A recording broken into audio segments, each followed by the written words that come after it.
দক্ষিণ বৈতামাৰী গাঁও পঞ্চায়তৰ অন্তৰ্গত নিত্য বজাৰ কাইথপাৰা সংযোগী পথৰ দুৰৱস্থা। প্ৰায় 5 শতাধিক ল'ৰা-ছোৱালী স্কুলত এই পথেৰে অহা যোৱা কৰে। গাঁওখনৰ ভিতৰত এম্বুলেন্স সেৱাৰ লগতে কোনো ধৰণৰ চাৰিচকীয়া বাহন সোমাব নোৱাৰে।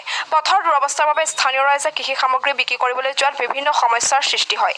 ৰাইজে জনপ্ৰতিনিধি বাৰে বাৰে অনুৰোধ কৰাৰ পিছতো কোনো সুফল নাপালে। ভোটৰ আগে আগে ললিপপ দিয়া চলেৰে গাঁৱত প্ৰৱেশ কৰে নেতাপালিটা। ভোট যোৱাৰ পিছত কোনো কাণসাৰ নাথাকে জনপ্ৰতিনিধিৰ। প্ৰশাসনলৈ অনুৰোধ, অতি কম দিনৰ ভিতৰত ৰাস্তা নিৰ্মাণ কৰিবলৈ দাবী জনাই গঞা ৰাইজে।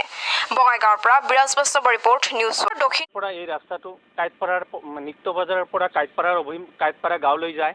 আজি 3-4খন গাঁৱৰ ল'ৰা-ছোৱালী আমাৰ এইখনেৰে যি স্কুলত অহা যোৱা কৰে। আপোনালোকে দেখা পাইছে বহু দিনৰ পৰা এই ৰাস্তাটো কোনো মেৰামত নহয়। কোনো চৰকাৰে, কোনো MLA মিনিষ্টাৰ কোনো আজিলৈকে দেখা নাই আমি ৰাস্তাটোৰ কাম কৰাৰ।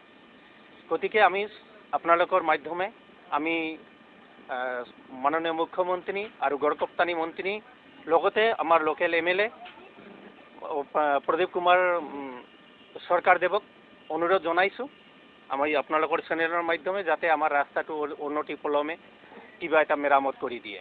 এই ৰাস্তাটোৰে একমাত্ৰ সংযোগী পথ। আমাৰ এই ৰাস্তাটোৰে নিত্য বজাৰত প্ৰতিদিন এইখন বাজাৰত হয়। নিত্য বজাৰত কিনা বেচা বা স্কুলৰ ল'ৰা-ছোৱালী চব আমাৰ এটাই ৰাস্তা।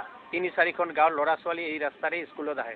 ইয়াতে ওচৰতে এখন মাদ্ৰাছা স্কুল আছে আৰু দুইখন ইয়াতে প্ৰাইভেট ফালাইকত পাই আহিছোঁ। এই ৰাস্তাটোৰ কোনো কাম নহয়, কিন্তু এই ৰাস্তাটোৰে দেখা যায় প্ৰায় 100 স্কুলীয়া ছাত্ৰ ছাত্ৰী লগতে আমাৰ ৰাইজ অহা যোৱা কৰি থাকে। কিন্তু আপোনালোকে এই কিহত বা কেমেৰাত আপোনালোকে নিজেই দেখা পাব ৰাস্তাটোৰ কি অৱস্থা, কিমান ডাঙৰ ডাঙৰ গাঁত হৈ আছে। আজি আমি দেখা যায় ইলেকশ্যন বা যিকোনো নিৰ্বাচনৰ আগে আগে আমাৰ বহুতো প্ৰতিনিধি আহে, বহুতো প্ৰতিশ্ৰুতি দিয়ে বা বহুতে আমাক এই ৰাস্তাটো কৰি দিব বুলি প্ৰতিশ্ৰুতি দিছিল, কিন্তু আজিলৈকে কোনো প্ৰতিশ্ৰুতি পূৰণ নহ'ল। কিন্তু আমি সাধাৰণ ৰাইজ এতিয়া ইলেকশ্যন আহি আছে, আমি দেখা পাম বহুতো কি আহিব, নেতা পালি নেতা বহুতে আহিব, বহুতে আহি ক'ব এইটো কৰি দিম, কিন্তু আজিলৈকে নহয়। আজি প্ৰায় এইটো ৰাস্তাত কাম নোহোৱা প্ৰায় মই জনা হিচাপত প্ৰায় 15-20 বছৰে হ'ল এচপৰা মাটিও পৰা নাই।